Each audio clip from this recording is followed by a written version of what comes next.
Hello everybody and welcome to a first in Makina.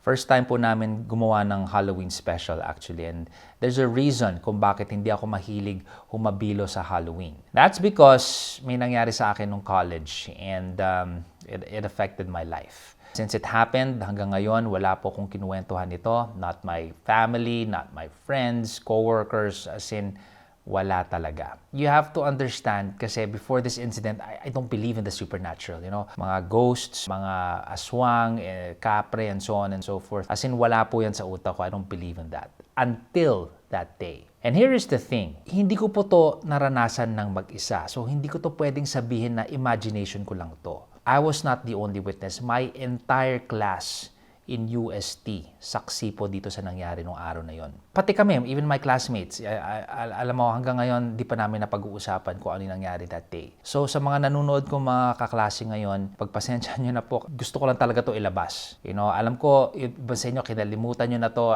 Some of you guys, it's just deep in your subconscious already. Kung ayaw nyo to maalala, huwag nyo na po to panoorin. Sa mga mahal kong classmates sa UST, mahal ko po kayo.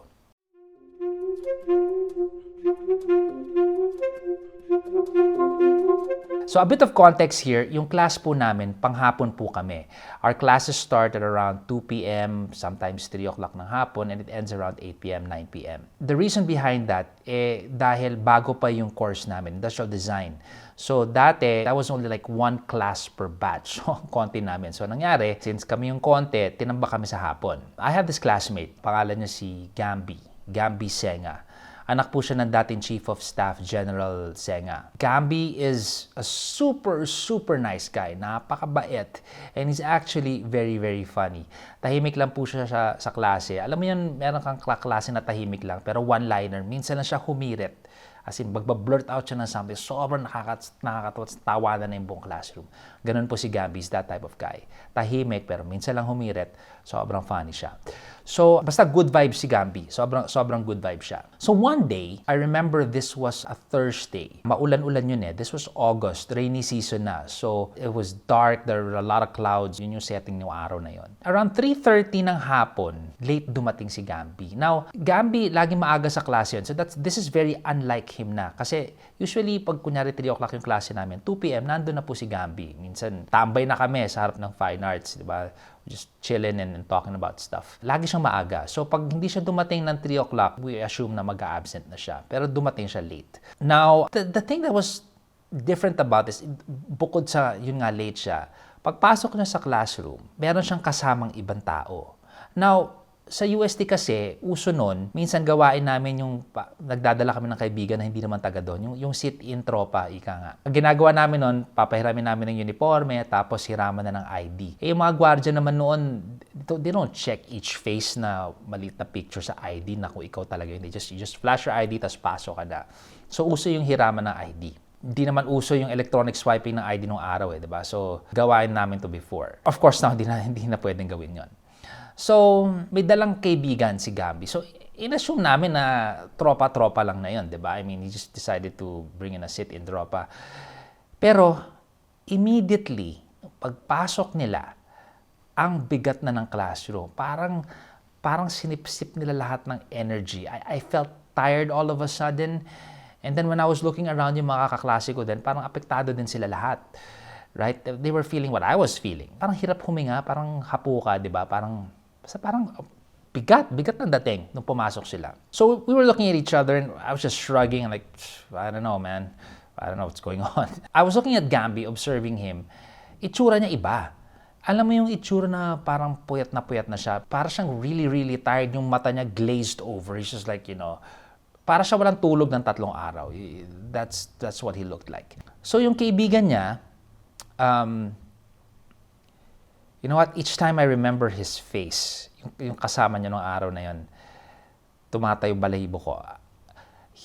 He looked so eerie.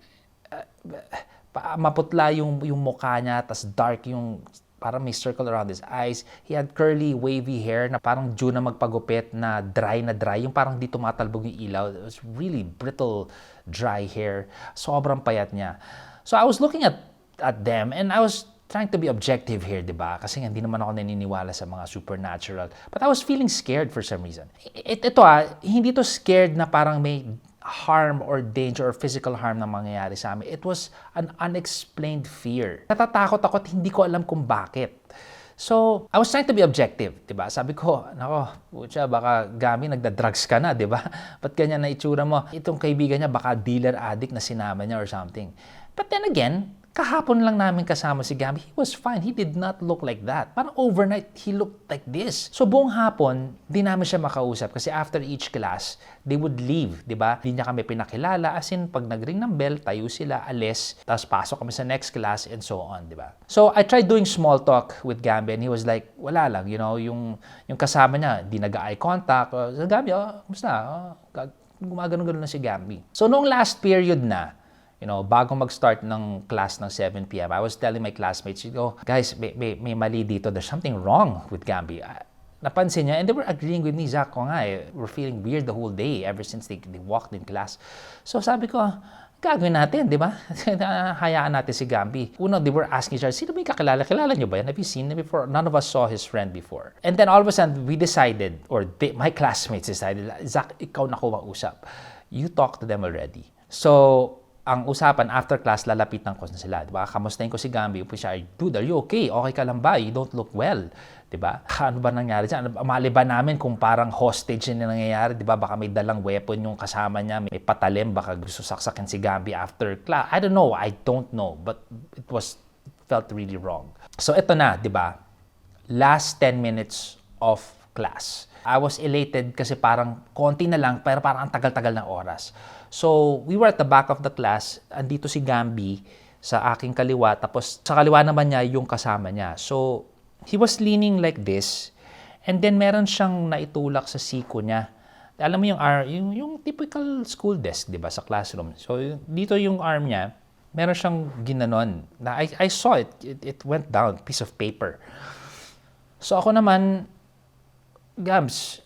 Tapos, he was slowly shaking his head like that. So nakikita ko siya, gumaganon siya. Parang, to me, it was a message na, don't talk to me, kunin mo na lang yung papel. Parang ganun yung dating sa akin. So kinuha ko yung papel, I opened it up, nakalagay doon, tulong, with an exclamation point. So I'm like, then lalamig na ako. I'm like, oh my God, parang ano to, di ba? What is going on here? Is Gambi in danger? Hindi ako makasalita. Siyempre, I wanted to shout out, teacher, tulungan natin si Gambi, he's in trouble. But I couldn't move. Kasi parang kung ako magsisigaw doon, tumingin na ng tulong, baka may baril tong o may granada or whatever may dala yung kasama niya na di namin alam at biglang mag-amok at magwala doon. So, I made a decision. It was very hard. Sabi ko, I'm gonna wait. I wanted to put everybody safe kasi wala naman nangyayari ngayon. We're just sitting down. So there's no imminent danger. So I decided na gusto ko na lang antayin matapos yung klase, makalabas na lahat. Try to pull Gambi away from the guy or help him out or run away or something like that. Pero hindi yung parang bigla akong sisigaw at magpapanik lahat, di ba? So I was counting down. It's hard to recall, but okay. So the last 10 minutes of that class it felt like years. Ang tagal. So finally, eto na. The bell rang. Everybody started to stand up. So, tumayo si Gambi and I was like, Chong, okay ka lang ba? Are you okay? And then, lumapit siya sa akin, went to my ear, tapos sabi niya, okay. I haven't said these words na binulong niya sa akin, but bumulong siya sa akin, sabi niya, Zach, tulong. CR lang ako, kausapin mo siya. Pangalan niya Scooby-Doo. Please help me. Umalis siya bigla. So, I'm like, what the fuck is going on here, right? Kasi he was starting to weave himself out of class, going through our classmates. Yung kasama niya nakaganon pa rin. Sabi niya, kausapin mo siya. And then, I followed Gambi. I followed his lead. So I looked at him and I said, hey, kamusta na? How are you? Di siya nagsasalita. Gumagano na siya. And then like, matagal na ba kayo magkakilala ni Gambi? Are you guys, paano kayo nagkakilala? Gumano na siya. I said, I have to stall for Gambi. Nasa CR si Gambi kasi he was preparing to stand up. Tumayo siya. So ako, tumayo din ako. Parang I moved para maharangan siya ng konti. So, sabi ko, ako nga pala si Zach. I reached out my hand to him. Sabi, ako nga pala si Zach. Sabi ni Gambi, your name is Scooby-Doo. And then he reached out his hand, gripped my hand. Ang lamig ng kamay niya. Hindi siya lamig na basa na parang humawak ka ng yelo. It's like cold metal or cold rock. You know, it's so cold. And then for the first time, he looked into my eyes. And during this time, the class was quiet. They were looking at us na. Nakatingin na yung mga classmate namin. Everything was frozen. Hawa kami, kamayan kami. Hindi ko alam ano sasabihin ko. In fact, I don't know how long I was just staring at him. And then, alam mo yung mata na parang walang katapusan yung itim? Parang it was just so deep, dark. There was nothing. It was just black. So, I tried to pull my hand. Hinila ko yung kamay ko. I was just trying to pick up a conversation na, di ba? I was trying to stall. Sabi ko, bakit Scooby-Doo, tol? I mean, I started to make a small joke. Hindi ka naman mga aso. I mean, why did they call you Scooby-Doo? Now, you have to understand, my heart was pounding at this time. There was an unexplainable uneasiness and fear in me na hindi ko maintindihan. I was disoriented. So bakit Scooby-Doo? And then, kasi after I took out the hands, while I was asking about his name, he was already looking away, trying to go after Gambi. He looked at me straight, and I don't know how long. Sabi niya sa akin, ewan ko.